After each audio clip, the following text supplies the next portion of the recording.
আসসালামু আলাইকুম সম্মানিত গ্রাহক।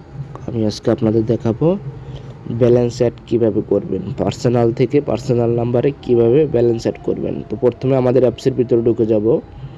আমি অ্যাপসে ক্লিক করে ভিতরে চলে আসলাম। তো আমাদের এখানে যখন যে কোনো ধরনের নোটিশ থাকতে পারে, এখানে ক্রস দিবেন, ঠিক আছে। ক্রস দিলে নোটিশটা চলে যাবে। তারপর আমরা যেহেতু ব্যালেন্স অ্যাড করব, সেক্ষেত্রে অ্যাড ব্যালেন্সে ক্লিক করব।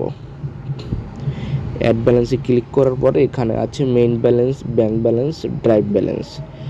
তো আমাদের রিচার্জের ক্ষেত্রে রিচার্জ রেগুলার প্যাকের জন্য মেইন ব্যালেন্স অ্যাড করতে হবে, আর শুধু ড্রাইভের জন্য ড্রাইভ ব্যালেন্স অ্যাড করতে হবে। যেহেতু আমি দেখানোর সাথে শুধু মেইন ব্যালেন্স অ্যাড করব, তো আমি এখানে ক্লিক করে কনফার্মে ক্লিক করলাম।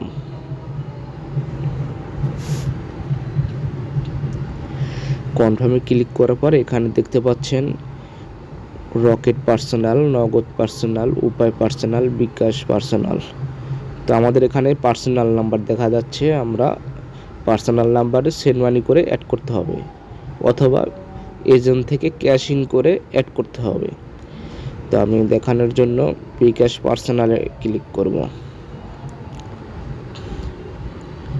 তো ক্লিক করার পরে এখানে আপনারা কত টাকা অ্যাড করবেন, আপনি যত টাকা অ্যাড করবেন তত টাকা এখানে লিখবেন।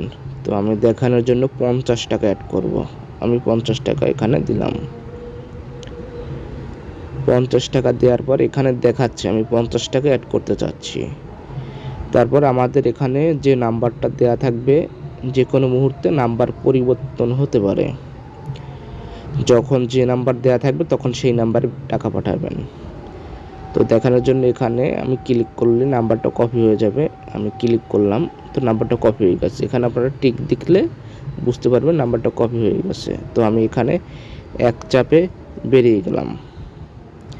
বেরিয়ে যাওয়ার পরে আমার এখান থেকে বিকাশে ঢুকতে হবে। আমি বিকাশে ক্লিক করলাম।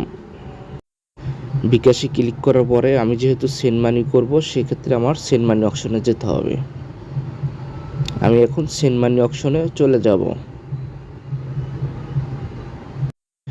আমি যে নাম্বারে টাকা পাঠাবো সেই নাম্বারটা এখানে তোলা হয়েছে। নাম্বারটা তোলার পরে এখানে ক্লিক করব। ক্লিক করার পরে এখানে নাম্বারটা দেখাবে। আমি যেহেতু 50 টাকা অ্যাড করব, সেজন্য আমি 50 টাকা এখানে লিখতেছি। 50 টাকা দেওয়ার পরে এখানে ক্লিক করব। ক্লিক করার পরে এখানে আমাদের যে বিকাশের পিনটা সেটা দিতে হবে। আমি বিকাশের পিনটা দিয়ে এখানে টাইপ করুন, এখানে টাইপ করলাম। করার পরে আমাদের এখানে যে ট্রানজ্যাকশন আইডি, এটা প্রতিটা লেনদেনের জন্য এক এক রকম ট্রানজ্যাকশন আইডি আসবে। তো ট্রানজ্যাকশন আইডিটা আমরা এখানে ক্লিক করলে কপি হয়ে যাবে। সবাই ট্রানজ্যাকশন আইডিটা সঠিকভাবে দেখবেন, অবশ্যই স্ক্রিনশট দিয়ে রাখবেন। তো আমি ট্রানজ্যাকশন আইডিটা এখান থেকে কপি করে নিলাম। কপি করে নেওয়ার পরে আমি এক চাপে বেরিয়ে গেলাম। তারপরে অ্যাপসের ভিতরে ঢুকলাম। এখানে ইন্টার ট্রানজ্যাকশন আইডি, এখানে আমাদের সেই ট্রানজ্যাকশন আইডিটা বসিয়ে দেব। বসিয়ে দেওয়ার পরে এখানে ভেরিফাই ক্লিক করতে হবে। তো আমি ভেরিফাইতে ক্লিক করলাম। সাথে সাথে ব্যালেন্সটা অ্যাড হয়ে গেল। আপনারা এখানে দেখতে পারবেন যে ব্যালেন্সটা অ্যাড হয়ে গেছে। তো তারপরে যে ব্যালেন্সটা আপনারা এখান থেকে চেক করতে পারবেন। এখানে টাইপ করলে দেখাবে যে আপনার কত টাকা ব্যালেন্স আছে। তো ব্যালেন্সটা আপনি চেক করার জন্য এখানে হিস্ট্রিতে যেতে পারেন।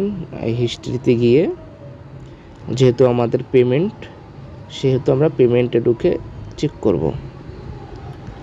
এই এখন যে ব্যালেন্সটা আমি অ্যাড করলাম, এটা টাইম সহ, ট্রানজ্যাকশন আইডি, কমিশন সহ সব কিছু দেখা যাচ্ছে। এভাবেই আপনারা ব্যালেন্স অ্যাড করবেন। ধন্যবাদ। আসসালামু আলাইকুম।